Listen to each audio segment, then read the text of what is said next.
Vanakkam and welcome to Reeling In, the show by Cinema Express. This is Avinash. Thank you, man. I have to ask you something about ஒரு cinema அப்படின்றது வந்துட்டு this is both it's a very collaborative effort. So எங்கே ஒரு sound designer அப்படின்ற ஒரு profession ஒரு department it self your work in the film, when does it start and where does it end? When the script finishes, it starts, and when the last print goes to the exhibition people, our work ends. So in that sense, we are the longest associates in a film. Even a cameraman starts the same work the same time as the sound guy starts working, but his work gets over. Majority of his work gets over when the shooting gets over, but majority of our work starts when the shooting gets over. So we are the people who see it to the last moment. When I'm still working in 2.0. I've still been doing QCs and going into places and checking print and checking rooms as to is it is aligned properly and things like that. So a hell lot of work right from the beginning till the last frame. So as you said, from the start till the end you're there. So what all does a sound designer do once? You probably know what is a job of a cameraman. Pretty much everyone knows. The cameraman gives a visual language to the film. So likewise, I give an oral texture to the film. My work can give you an enormous production value to the film. Something that you don't see, you hear. That can imply a lot more production value than what it actually has. So predominantly is to give an auditory texture to the audience. So how closely you perceive a film, to a properly done sound will keep the audience close to reality, close to the cinema, close to life. That's the job of a sound designer. You've worked in a variety of films. There's no, let's say this, people might connect you with the big films, 2.0, Indian, Slumdog Millionaire 2. But you've also worked in films which probably people don't connect it to the grand scale. Aram and Magan, Abu and Patemari. So in those kind of movies, what kind of inputs do you bring? I think every film, I would bring as big a vision to a smallest film that I'm doing, like what I'm doing for 2.0, for example. Of course, everyone is working towards with the director's vision. Me as an artist, as a technician, as a craftsman, what I do is I further that vision with my own sense of artistry and my own sense of history and my knowledge of the technique and technology that I know. I bring that vision forward to a larger scale. In every film, I do that. Some film doesn't require so much of techno savvy, gear and some assembly and assimilations. Some needs very closer to life things. Some needs like Adam and Abu, for example. What so close to life, it is beyond belief. Then your idea is that you want to make an audience well up their eyes, not to make the tear fall. Yes. You may push the tear fall later in the film. So this is it's a very intricately woven cinema. I think I'm very happy. I'm very blessed to say that I have done a variety of films. I think I always say that film chooses me and I don't choose films. They all come to me. Certain kind of cinema. So I'm very excited about like Sound Story, for example. I'm very excited about Kolambi, this another film that is coming up.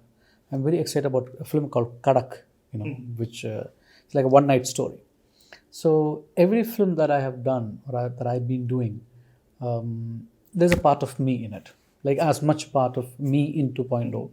Like you hear the techno savvy Resul in 2.0, but at the same time very closer to life, a village boy, in Adam and Devaganamu. So I'm very blessed to have that variety of work coming to my lap. So how do you decide what kind of film you must accept, or what pushes you to say yes to a particular film? I have made disastrous decisions in my life also, vis-a-vis the choice of films. Of course, the script, and people whom I work with. Their sense of artistry, their sense of belongingness, their sense of truth. These are the factors that drive me. Some people I instantly like. Then I don't look at money. I don't look at what kind of film it is and what it is. I just love them. Sometimes I see enormous passion in people. So if you look at my filmography, I've done a lot more films with first timers. I love their passion. I think, and I feel for them because all of us were first timers once. So I think I have a responsibility to handhold them. And I do that. Quite a bit of films that I did with the first timers. I'm not just a sound man. There's not only sound people comes to my studio. There are writers comes to me. There are lyricists comes to me. There are directors comes to me. There are camera persons comes to me. So it's my facility in Bombay is a place for all of them. They all come together. They all come and meet me some time or the other. Every day I keep some time for people to come and meet me, and some of them I nurture because I believe when I finished my film school and I came to Mumbai with 200 rupees in my pocket. Now I have a lot more things. Bombay has given me, the film industry has given me so much of happiness. In life and in work and otherwise. So I feel when people come to me, I see myself in them. So I see that responsibility. So you've been in the industry for more than 2 decades now. How do you see a filmmaker's approach towards sound over the past 20 years? You said more than 2 decades? Yeah. Oh man. 97. Really? I feel it's like 7-8 years now. I don't have such long memory actually. I feel I just finished my film school. This is what I feel. I always feel like that. 20 years is long. Oh yeah. It is humongously changed after, let's say there's a pre-Oscar and a post-Oscar approach. And in my own career, there's a pre-black and post-black. Black was the film probably was very decisive for Indian Hindi cinema audience. They realized that, good costumes, good sets, good looking people, good camera work, good sound is also production value. Yeah. First time ever Hindi cinema audience thought, wow, they heard sound in cinema. So for me, in my career, there's a pre-black and post-black. And of course, after Oscars, hugely. The reason being is youngsters. The younger lot who studied. When I began in film in the industry, we started making films, there were a lot of young generation, young blood who studied abroad, came back to India to do their work. I benefited a lot from them. And likewise, now a lot more youngsters are experimenting with stories. They are telling stories which are out of the ordinary.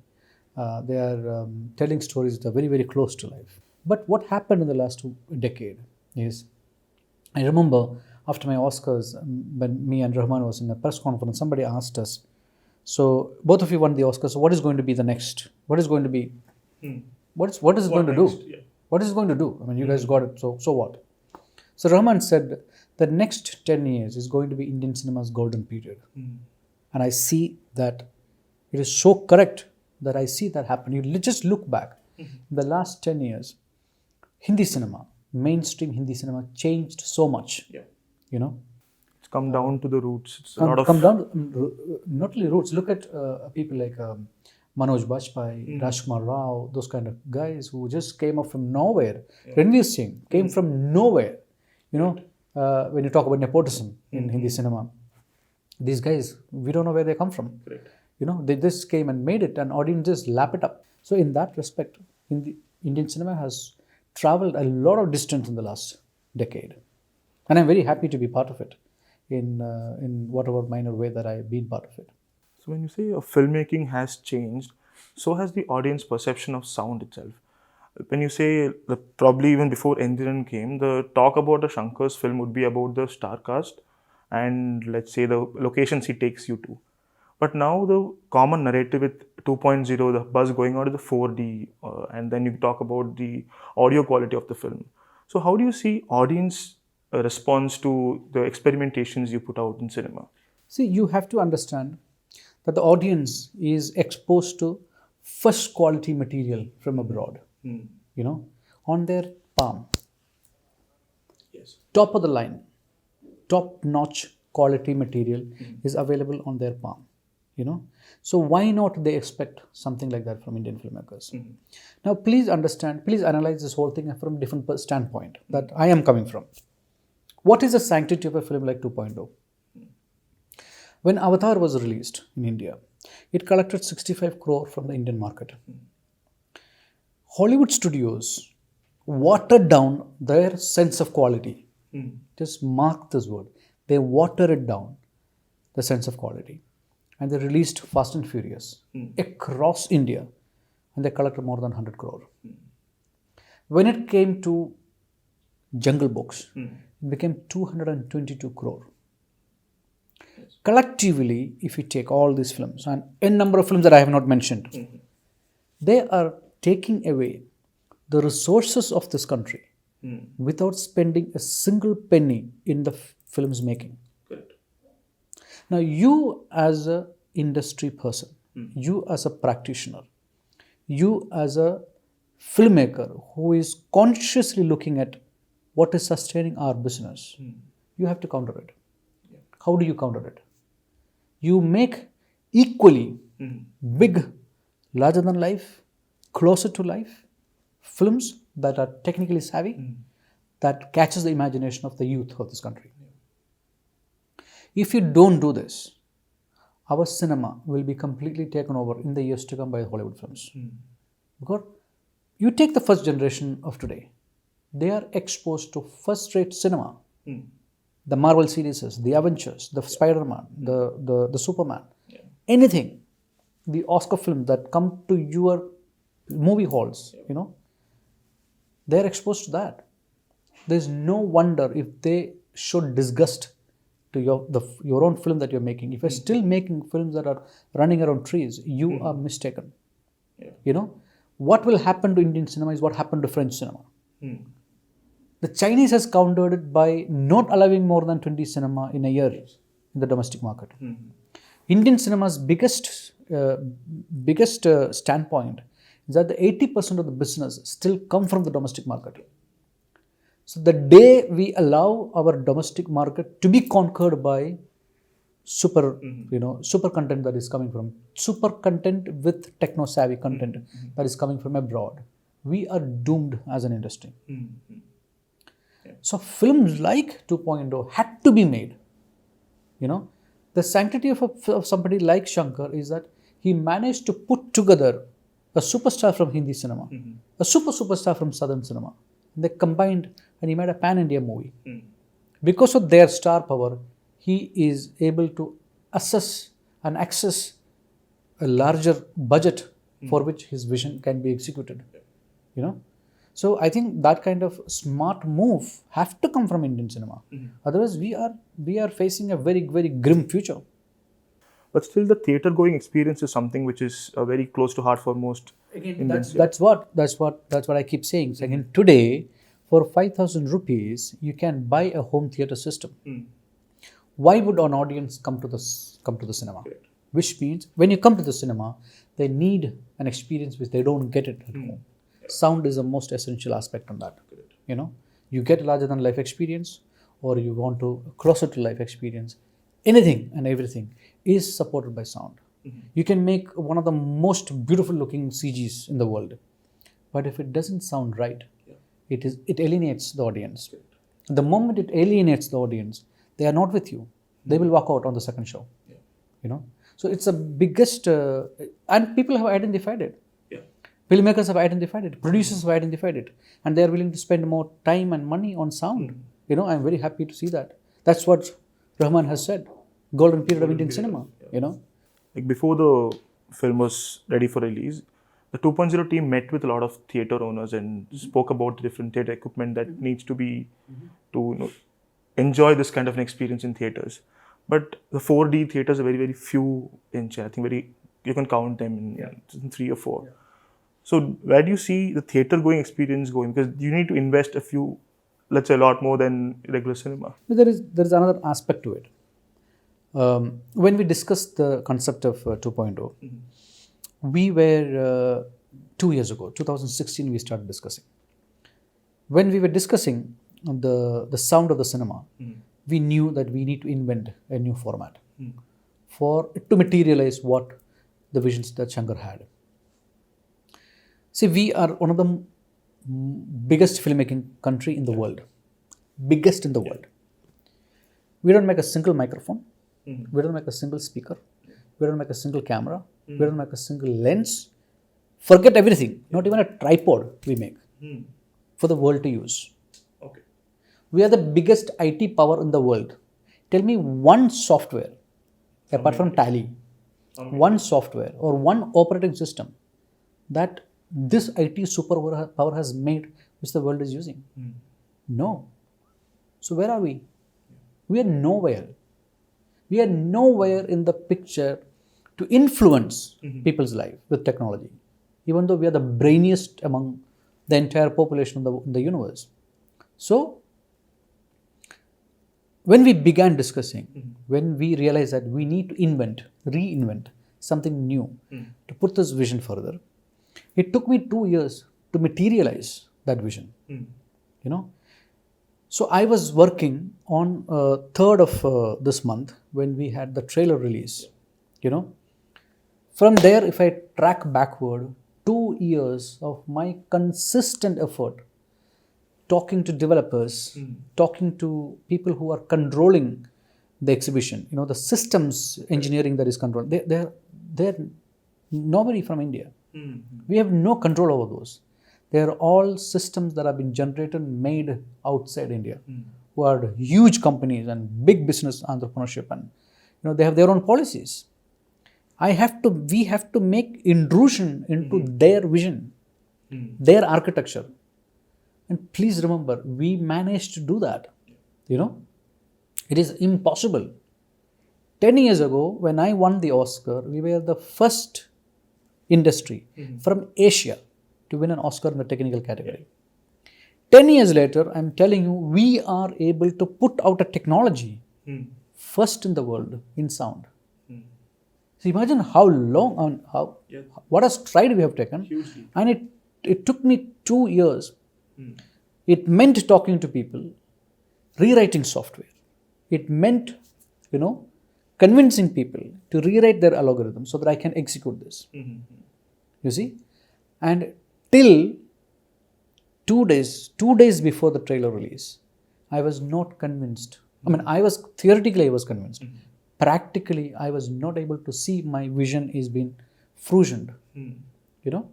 The night before, 2 nights before, when I eventually saw after so much of experimentation, after so much of permutation combination, that one permutation, one matrix has worked. I said, wow, we have done it. Then to execute it, like in a theater like Satyam, for example, you have with the Dolby Atmos system, you have 45 speakers. Yeah. With the SRL 4D, how many speakers that you have to set up? 450 speakers. Oh, 10 times the... 450 speakers. Every audience sitting in that hall will be part of the narrative of the film. That needs humongous amount of work. We are, as a production house, we are not equipped with the manpower. We have the know-how now. We know how to do it. And of course, pushing the release for this meant a lot of things. A lot of other constraints. I would have liked to push the film by 2 weeks so that so many inquiries. There are inquiries coming from Canada, inquiries coming from the rest of the country. There are at least 20 inquiries right now which we cannot handle. About setting up the System. Maybe by the time we come with our, for example, our IMAX version of the film will be ready only next week. So maybe by the time we have the IMAX ready, we should be able to set up maybe a couple of more theaters. They are willing to come forward. There are a lot of inquiries. Just that, I mean, right from the beginning when we began, I said we need 20,000 speakers. 20,000 speakers? Yeah. Where do we come from? Where do these speakers gets made? Yeah. You know, we don't have the capability. We have to import it. So there's all this, hurdles are there, but we are still there. When I began, my intention was one theater in Chennai. That was my ambition. So we managed to set up 3 in Chennai, and it's spreading. That's a great thing. How different it is to, let's say, set up the whole soundscape for a 3D film? Is it any? It took me, in the last 2 years, consistently, if I calculate last 2 years I've been working. If I remove all the gaps in between, if I took 8 months to creatively put together this vision. Now, at one level is a new format, the execution of that format, the experiment that I'm doing, and executing that in the commercial theaters, exhibition cinemas. That is at one level. The other level is creatively supplying what needs to be set up. Correct. So this was twofold. Yeah. It's a humongous amount of work. And I had a terrific team with me, because the team that I have trained and is part of my terrific team. We all put our heart and soul into it, like 15, 20 people working day in, day out, especially in the last 2 months without sleep. We just at it. And I think we have managed to put something out for an experience which is going to be very, very special. Another important factor of, let's say, sound in filmmaking is the usage of silence in cinema. You have been a very vocal proponent of saying we must actually go forward and probably think of using silence itself as a tool to why do you think that has not been used very frequently in Indian cinema? Silence is not an absence of sound. Silence is something that you arrive at. It is not a sound that you use. So there has to be a narrative support of a film, so that you take the audience, arrive at a sense of silence. For example, you say tomorrow you heard your mother died. There's a vacuum. Correct. Suddenly the whole world stops for you. Nothing. Yeah. That is a silence. So you need to have narrative elements in a film to arrive at it. Yeah. You see, very few films comes to you like that. And a film like 2.0, which is wall to wall, with bombarded with things, we still manage to find some places. It's like building. You have a landscape, you start building on the landscape. Sometimes you remove things so that you can see the landscape. For me, silence is a landscape. Sometimes I see it, sometimes I build so much that nobody sees it. But it is there. Post Oscars, people have been noticing that, okay, this film has Resul in the credits. There's been a level of understanding that if Resul is involved in this particular film, there's you start pricking your ears to see if there's anything extra special in the film. So do you think the idea of you being involved in a film and people starting to incorporate the idea of having sound in the film is a path towards more such filmmakers and more such films coming out? I'm sure. I mean, I'm one of the most blessed technician in the world, for that matter, to be loved and to be given so much love and affection by people. And at the same time, when you say this, I mean, it's a lot of pressure, actually, man. Yeah. How to ask that? Don't come to cinema because you see my name, there is something special in it. Sometimes, I just want to be a normal sound guy. But the fact is that I do get offers and films where I have to break my brains every time, to sort of pin it down. Sometimes I manage to do that. Sometimes I miserably fail. And and please be very kind to me. As kind to me as always you've been. So every film has its own, as you said, soundscape for every film. Yes. And so 2.0 would have a particular vision and a frame which you would have conceived with the filmmakers. What were the technical challenges? Because it's a huge scale. You're mounting it on probably the grandest scale Indian cinema has seen. So what are the technical challenges you faced while deciding on this is what I'll do for 2.0? The challenges were not to meet a star value. You have huge stars in the film. One Akshay Kumar on one end, the other end is Rajinikanth. You know, these stardom were not a burden for us in the film, so that didn't limit us. You know, we didn't think twice before changing Akshay Kumar's voice, treating them differently, or Rajinikanth's voice. People so identify with it. You know, when we were doing Endiran, Shankar was so perturbed by the fact that we are changing Rajini sir's voice. You know, and always it backfired wherever you fiddled with the huge stars' voices. Films backfired. So we were very scared. So we were very careful in doing it. Here we didn't even think about it because those were not the concerns. The concern was to put out what is true to the vision of this man, what is true to the vision of the story of this film, what it is saying. And I think this is one of the most innovative sound design for a film that I have ever done on one level. The other level, it's a very global subject. It's a very, very relevant subject. It has one of the most emotional connection with the audience. The second half of the film is very, very emotional, and you connect with it. To balance the two was the biggest challenge. Like for me, designing a giant bird was a huge challenge technically, because it is not an actual bird. It's a bird made of, electronics. But to me, that bird is electronic. At the same time, it has to be organic. The audience has to believe it. That was one challenge. Two, I want a bird to take last breath in the film. Suttu Kuruvi, when it dies, what is the sound of it? That is the most natural, most nationalistic, I'm saying most, poignant to me. I'm saying I did both. From this to this. I think that was this kind of challenges comes in films, and we just, you take a step, sometimes you fall, sometimes, what you do, the director don't like it, so you keep trying, and something you do, you say, wow. So there are wow moments in the film. There are like really sad moments in the film. And we managed to balance it. The scale is balanced. The other thing about your journey itself was the sound library you had.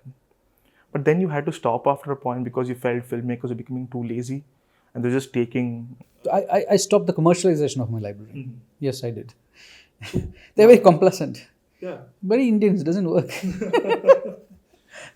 But then your Kada Solatuma, the sound story, when you said you wanted to archive the Trishur Puram. And that's actually extension of my sound library idea. Yeah. So what exactly for you, what do you think is the sound library's usage in Indian cinema? Do you think it should actually, people should just add on to it, or... 99% of the sound work in Indian cinema is library based, and unfortunately all that libraries are based in, Hollywood. So I do a lot of recordings for every film. Even for this film, probably, some of the news that you have been, if you have followed me, I have broken cars, toppled them and did all sort of things for this movie. When people ask me, you can very well get this, from library. Yes, you can, but this is my film. And it needs my sound. That's what people identify with. You have the same library, you have the same software, you have the same microphone, you have the same camera, same lights. But where is my individuality in that? If I don't find myself in my work, and if you don't find, audiences don't find that individuality in my work, that is no sanctity. So do you think sync sound will help in more people investing that kind of attention to sound? Oh yeah. I mean, sync sound will help in telling the story effectively. Sync sound is something for me is being responsible to the audience first, and then to the artist second. Because you cannot treat your actors as mimers, and people who are buying a ticket to watch the movie, if you're going for a Michael Jackson performance, and if he comes and put a -1 track and play and lip sync it, you don't want that to do. I mean, they will. You as an audience will throw tomatoes and rotten eggs at them. That's what happens in dubbing. So I detest this whole idea of dubbing, and I think there is no truth in it. You know, when you say that, like when you translate a work from one language to the other, what is lost in translation is the original. That's what happens in dubbing. There's no sense of truth in it. Again, coming back to Urukada Solatuma, when I read what the movie was about, one of the things that struck me very hard was that this is an experience for a visually challenged person who's sitting in the audience to engross himself into the cinema. So that there's a level of truthness to what it was trying to say. So what is Urukada Solatuma to you as an actor, as a... To me, it is not a film that is made to launch me as an actor. I am playing myself.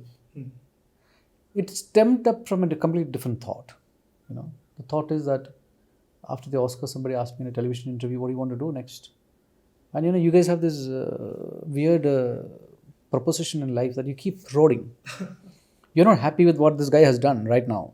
You want to know what is next. What is next? And there's so much pressure. And these people kept on prodding me, and I just to escape from them, I said I want to record Trishul. That's my biggest ambition in life. Somebody who was seeing this interview in the US from Washington contacted my team and said, I would like to sponsor. Let Resul record it. That person happened to be from, you know, when he was 20 years, he left Thrissur, made his millions, and he wanted to do something for Thrissur. That's how it started. I said, this crack guy come from somewhere. But anyway, I'm getting to record a Puram, and it was one of the biggest thing. Then when I started, the kind of money that we spend on it is like enormous. I said, how would I pay back this guy?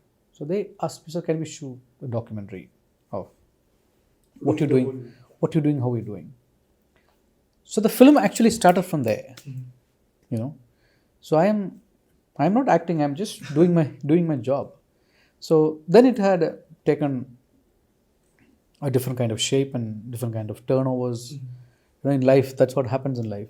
So, yeah, Urukada Solatuma has become a completely different experience now. There's no language to a sound.